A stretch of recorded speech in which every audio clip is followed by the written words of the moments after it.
Comme client, ils ont monsieur le maire et le sous-préfet.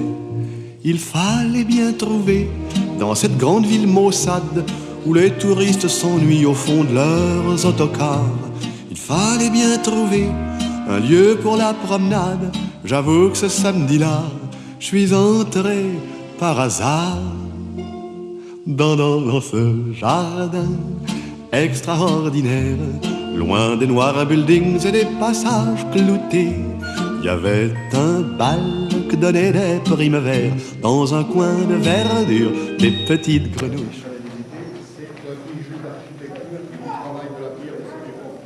C'est un petit peu, comme vous serez en bas, le travail des ouvriers de Pharaon, qui construire toutes ces pierres et les positionner et les retravailler.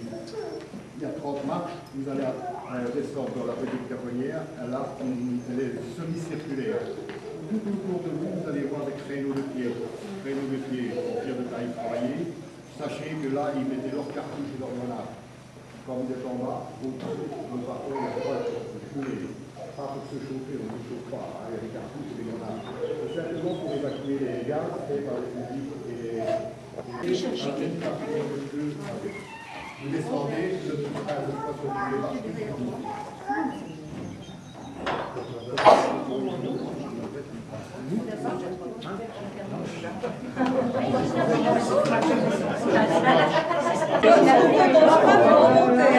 Elle n'avait pas la dernière. Non. Bien ça, je l'ai dit.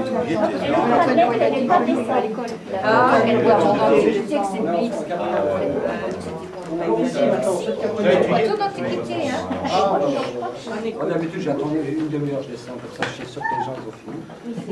On est rapide. On s'est dit qu'on ne ferme pas là. À droite, c'est les projecteurs qui ont été installés en catastrophe. Plus en avant ici, si vous regardez par là, ce sont les goulottes à grenades, les petites meurtrières, les traîneaux de pied. Ici, vous avez un tout petit fossé, vous pouvez voir, il fait à peu près 3 mètres de profondeur. Et bien, une fois qu'il va descendre là, vous n'avez plus qu'à acheter une grenade. 3 mètres, il n'a pas le temps de remonter. Et donc, il ne peut toujours pas pénétrer à l'intérieur. Le principe de ce petit fossé de diamant aussi permet qu'il y a à l'origine entre 3 voire 8 mètres de terre au-dessus de nos terres. Si un obus va tomber au-dessus, la terre est meuble, la terre risque de couler et donc de tomber. Elle va tomber dans ce fossé qui fait 3 mètres et elle ne nous gênera pas pour tirer dans le fossé, vous voyez? Voilà le principe. Alors on pourra voir aussi qu'ici vous allez voir ce qu'on appelle de la calcite. Là. La calcite, c'est pas compliqué, c'est que le fort de Troyon n'a pas été fait n'importe où, il a été fait volontairement sur un sol calcaire. Comme ça, en cas de fissure naturelle par un obus ou en cas de fissure normale, et ben, le calcaire va s'infiltrer et donc va colmater les pierres. Il faut savoir aussi que Troyon, c'est l'un des rares forts qui a une étanchéité. L'étanchéité, ici, c'est le volcanique au-dessus. Il y a une balle lisse. Et au-dessus, il va y avoir une petite couche de goudron, le volcanique. Le volcanique, il y a du goudron dans lequel il y a très peu de soufre incorporé à l'intérieur. Le goudron va nous étancher la route, et le peu de soufre qui est incorporé à ce goudron va faire que s'il y a une seule racine qui arrive au niveau de la pierre, elle va brûler.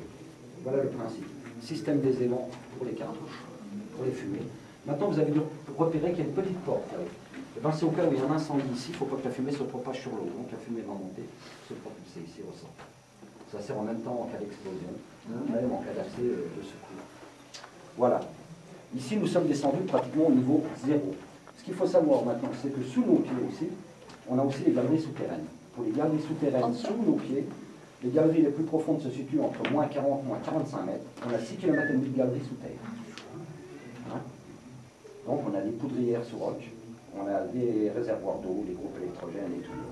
Et on a des dortoirs, enfin, c'est une vraie ville aussi sous terre, hein, malgré que c'est déjà une vraie ville en surface. La superficie du fort, entre elles-mêmes, c'est entre 5 hectares, 5 hectares et demi. La superficie totale, c'est 23 à 25 hectares. C'est-à-dire, si vous avez été voir où au monde, multiplié par 5. Voilà, on va refaire la remontée.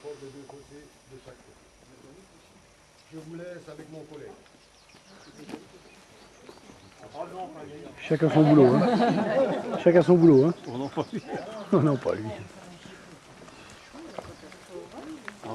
Nous, on vient habiter ici, tu vas habiter en face. On a aussi le fourrage, le locaux du génie, la forge de l'artillerie, les locaux disciplinaires qui sont là, c'est-à-dire la prison. Ici, l'emplacement de la machine à vapeur qui était là, donc pour les fusées l'eau et ainsi de suite. Les réservoirs d'eau qui sont là, malheureusement, qui sont détruits, cabinet du médecin, pharmacie, tisanerie. Tisanerie parce qu'on soignait beaucoup les soldats par les bras. Maintenant, derrière vous, vous avez proprement dit le casernement. Le fort ici, il est autonome. Hein. Il peut rester 40 jours sans aucun ravitaillement extérieur. Ce qui exige d'avoir beaucoup d'eau, d'avoir beaucoup de vivres. Donc il faut faire le pain, ils ont une boulangerie. La viande, donc ils ont un parc à bestiaux à l'extérieur, ils ont à boucher, tout ce qui s'ensuit. Voilà. On pourra voir. Ah oui. Comme ici, je vais souvent vous parler du capitaine, rarement du commandant, parce que le commandant, comme il a voulu se rendre, le capitaine a été voir les lieutenants et donc on refusait de se rendre. Hein, il aura une fin tragique par la suite, je vous l'expliquerai tout à l'heure. Et donc le capitaine va envoyer en avant de l'ennemi, parce qu'il ne sait pas où est l'ennemi, 31 soldats.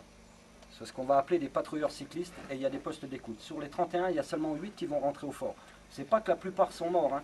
C'est que l'ennemi s'est installé pratiquement déjà autour du fort, alors il y en a qui vont aller se réfugier dans les autres forts aux alentours. Ceux qui arrivent à rentrer au fort vont dire au capitaine, bon ben l'armée allemande est en train de se mettre en place, elle se dirige vers chez nous, elle est dans la Loire, et ainsi de suite. Donc l'ordre va être de mettre en place comme ça tous les blindages. Et comme je vous ai dit tout à l'heure, il y a entre 5 hectares et 5 hectares et demi de bâtiments comme ça. De mettre en place les parapets d'infanterie, de remplir, de mettre en place les gargousses, enfin tout ce qui s'ensuit. Ça prend un certain temps. Et après les premiers obus, une fois tout terminé, ils n'ont pas le temps de terminer comme je veux dire. Ça prend à peu près 2 jours. Les premiers obus allemands vont commencer à tomber, vont tomber à l'extérieur du fort, dans le parc à bestiaux. Les Allemands vont réduire le tir. Et après, comme le fort est une cible immobile, chaque obus va porter. Hein. Ils vont nous détruire les casernements, ensevelir des soldats par-ci, par-là. Le 24, nous allons ensevelir 60 dans la poudrière, et ainsi de suite, qu'on va les voir tout à l'heure.